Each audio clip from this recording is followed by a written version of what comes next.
गांव में एक अमीर जमींदार रहता था। उसे अपने पैसों पर बड़ा घमंड था। जितने अधिक पैसे उसके पास थे उतना ही वो कंजूस भी था। अपने खेतों में काम करने वाले किसानों से वो खूब काम करवाता, मगर पगार कौड़ी भर भी ना देता। मजबूर गरीब किसान मन मार कर उसके खेतों में काम करते। उसी गांव में रामू नामक एक किसान रहता था। उसके पास थोड़ी सी जमीन थी। उसी में खेती बाड़ी कर वो अपना और अपने परिवार का गुजारा चलाता था। रामू बड़ा मेहनती था। वो दिन भर अपने खेतों में काम करता और अपनी मेहनत के दम पर इतनी फसल प्राप्त कर लेता कि अपने परिवार के लिए 2 वक्त की रोटी जुटा सके। गांव के बाकी किसानों के पास रामू के मुकाबले अधिक जमीन थी। वे रामू की मेहनत देखकर हैरान होते कि कैसे इतनी सी जमीन में वो इतनी फसल उगा लेता है।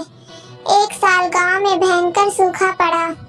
बिना बारिश के खेत खलिहान सूखने लगे। गरीब किसानों के पास सिंचाई की कोई व्यवस्था न थी। वे सिंचाई के लिए बारिश पर ही निर्भर थे, इसलिए उनकी सारी फसल बर्बाद हो गई। रामू के साथ भी यही हुआ। अपने छोटे से खेत में वो किसी तरह अपने परिवार का पालन पोषण कर रहा था। अब उनके सामने भूखों मरने की नौबत आ गई। मजबूरी के कारण वो गांव के जमींदार के पास कर्ज मांगने गया। जमींदार कंजूस तो था। उसने सोचा कि यदि उसने रामू को पैसे दिए तो ये लौटा तो पाएगा नहीं, इसलिए इसे अपने खेत में काम पर लगा लेता हूँ। मेहनती तो ये है ही और मजबूर भी। कम पैसों में दुगनी मेहनत करवाऊंगा। उसने रामू से कहा, देख रामू, मैं तुझे कर्ज तो नहीं दे सकता, लेकिन तेरी इतनी मदद कर सकता हूँ कि तुझे अपने खेत में काम पर रख लूँ। तुझे महीने के 1000 रुपए दे दिया करूँगा। पर मालिक, दूसरे किसान तो 2000 पाते हैं। रामू बोला, करना है तो कर, वरना मेरे पास किसानों की कमी नहीं। जमींदार बोला, मजबूर रामू क्या करता, हामी भर कर घर लौट आया। अगले दिन से जमींदार के खेत में काम करने लगा। मेहनती तो वो था ही, वो खूब मेहनत और लगन से काम करता। उसने 4 महीने का काम 2 महीने में ही कर दिया। ये देख जमींदार बहुत खुश हुआ, लेकिन इसके मन में मक्कारी जाग उठी। उसने सोचा कि 4 महीने का काम तो इसने 2 ही महीने में कर दिया, क्यों ना इसे निकाल दूं, इससे मेरे 2 महीने के पैसे बच जाएंगे। उसने रामू को बुलाया और उसके 2 महीने के पैसे देकर कहा, रामू, ये ले तेरे पैसे, कल से मत आना, अब मुझे तेरी जरूरत नहीं। ये सुनकर रामू परेशान हो गया। बड़ी मुश्किल से उसका घर चल रहा था, अब अपने परिवार का भरण पोषण कैसे करेगा। वो जमींदार के सामने गिड़गिड़ाने लगा कि उसे काम से ना निकाले, लेकिन जमींदार ने उसकी एक ना सुनी और उसे काम से निकाल दिया। रामू आंखों में आंसू लेकर घर लौटा। चिंता से रात भर उसे नींद नहीं आई। सुबह उठकर उसने फैसला किया कि वो फिर से जमींदार के पास जाएगा और उससे विनती करेगा कि उसे वापस काम पर रख ले। वो जमींदार के घर के सामने जाकर बैठ गया। सुबह उठकर जार जमींदार अपने घर से बाहर निकला तो रामू को घर के सामने बैठा हुआ देखा। उसने रामू से पूछा, क्या हुआ रामू, क्यों आया है? रामू जमींदार के पैरों पर गिर पड़ा और गिड़गिड़ाते हुए बोला, मुझ पर दया कीजिए मालिक, मुझे काम पर रख लीजिए, मेरा परिवार भूखा मर जाएगा। जमींदार ने उसकी एक ना सुनी और उसे धक्का मार के वहाँ से निकाल दिया।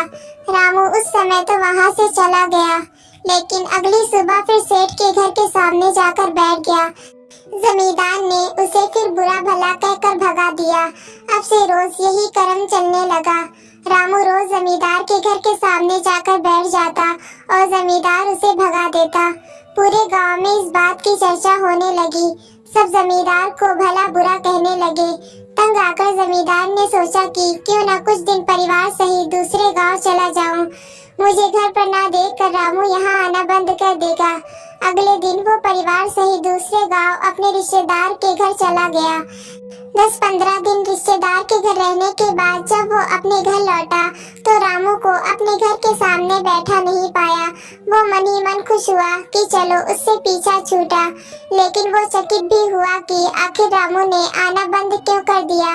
उसने गांव वालों को बुलाकर पूछा तो पता चला कि रामू घायल है और अपने घर पर पड़ा हुआ है। जमींदार ने पूछा क्या हुआ उसे।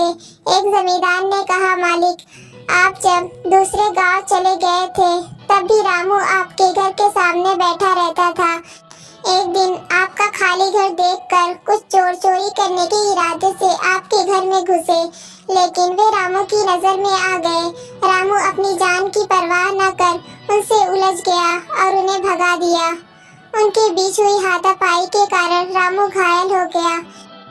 ये जानकर जमींदार को खुद पर शर्म आने लगी कि उसने रामू के साथ कितना बुरा किया, लेकिन इसके बाद भी रामू उसके घर चोरी होने से बचाने के लिए चोरों से उलझ गया। वो पछताने लगा। उसने रामू के घर जाने का फैसला किया। वो रामू के घर पहुंचा तो देखा कि रामू बड़ी दयनीय अवस्था में चारपाई पर पड़ा हुआ है। इसके बच्चे भूख से बिलख रहे हैं। ये देख जमींदार का दिल भर आया। उसने रामू से अपने किए की माफी मांगी, उसका इलाज करवाया और ठीक होने के बाद अच्छी पगार के साथ उसे फिर से काम पर रख लिया। सीख, कभी किसी के साथ बेईमानी नहीं करनी चाहिए। सदा जरूरतमंदों की सहायता करनी चाहिए। अपना काम ईमानदारी से करना चाहिए।